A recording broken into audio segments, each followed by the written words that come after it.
Mitt Romney attacks President Obama on the auto bailout. Are his charges misleading? Are they truthful? Are they just good politics? I'm Allen Barton. Stand by for the front page.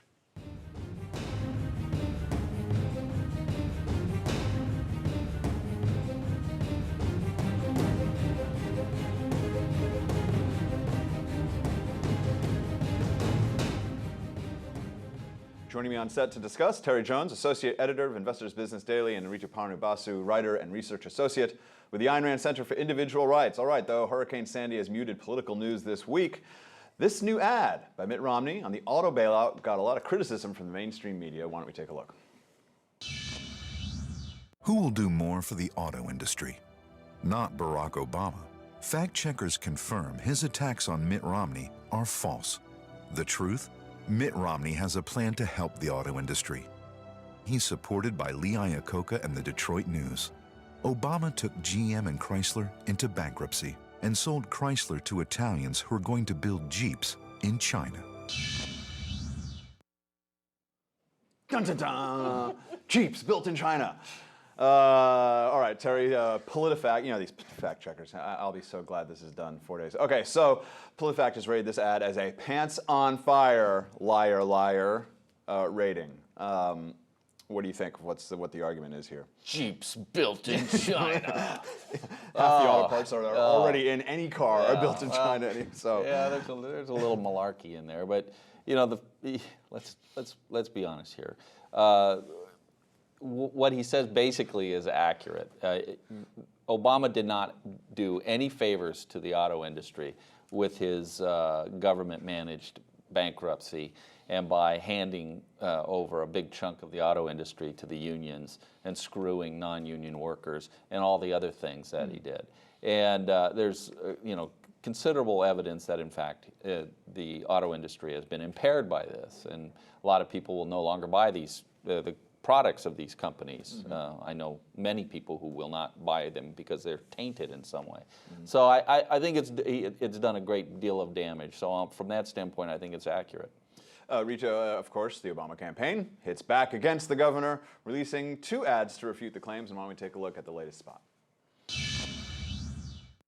I'm Barack Obama, and I approve this message. Wholly inaccurate, clearly misleading.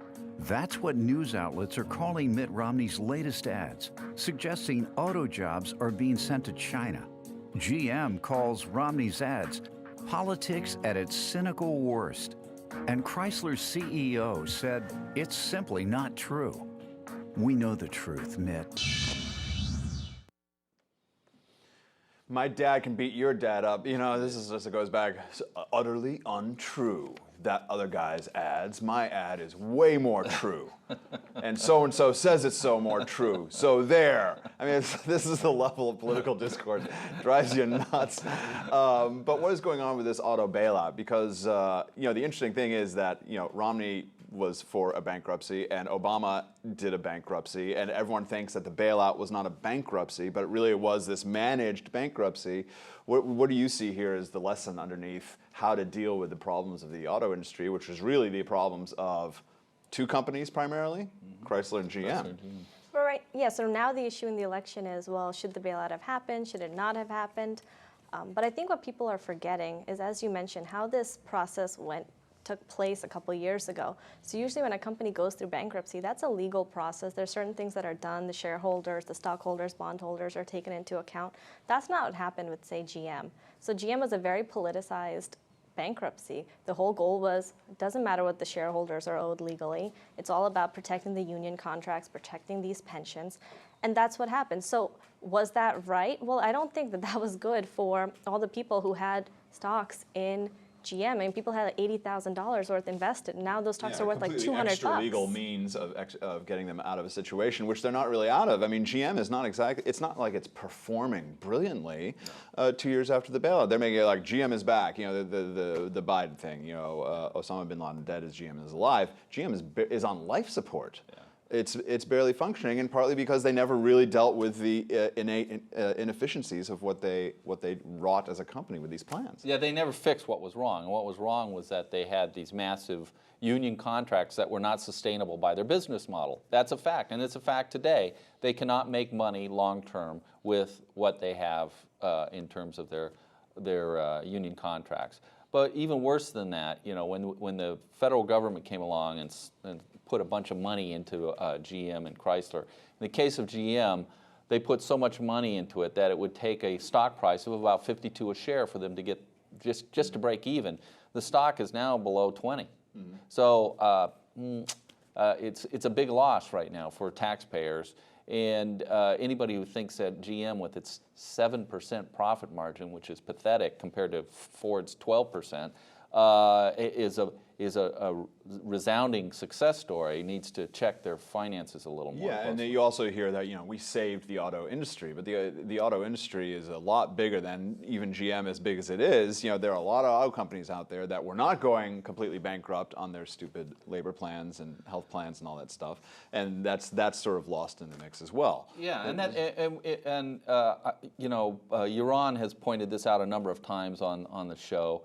As well as maybe Ritu did too, I can't recall, but when companies go through bankruptcy, it's not like the assets disappear. The assets are still used. They're sold, they're divvied up, other companies use them, or somebody takes them over and makes them into a new company. And what happens instead is they get financially reorganized in a way that makes sense and gives them a chance to actually survive long term.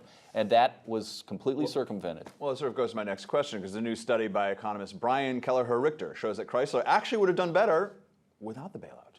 And he claims that Chrysler sales are probably 20% lower than had they, you know, if they had just gone through a normal bankruptcy. Why is that the case? Why are these extra legal means of protecting certain constituencies actually damaging to the company?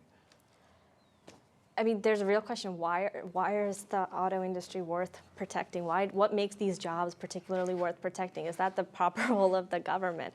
I mean, none of that is clear. So you're going to see, yeah, maybe it didn't have the effect we wanted it to have. Maybe it didn't have the economic effect we wanted it to have. Well, the goal wasn't economic. The goal was, well, we got to protect these jobs because, hey, Ohio is a really, really important state for Obama right now. He knows that. He knew that back a couple of years ago. That's what's motivating their actions. But don't you think also that they could be spoken to, you know, I'm not trying to say insult anyone, but to speak to them honestly as adults and say, look, here's the situation your company is in, and here is why, and this is what bankruptcy exists for. And if you make a good car, I'm sure Cadillac will survive, and GMC trucks, and Chevrolet will survive, and maybe Pontiac won't, and Oldsmobile won't. But this is what's going to happen. And why is it assumed that adults will be like, oh, you're not protecting me? Like, it seems sort of an infantile analysis, even on a political basis. Yeah, it is, and it's pandering at its worst, because what you tell people is that it doesn't matter what happens, the federal government will always step in and make things right. And the fact of the matter is, you know, there's a tremendous amount of automaking capacity on the planet right now. Every developing country on Earth has used the auto industry as a way to step up in terms of its industrial output. And a company the size of GM and with its product breadth probably can no longer exist in the way it exists. And so people have to start thinking in terms of, let's get to the right size, let's have the right financial structure, and let's shed ourselves of these relics from the past, these union contracts that basically have weighed them down. All right, guys, good discussion. That's all the time we have. For Ritu and Terry, I'm Allen Barton, and you've been watching Front Page.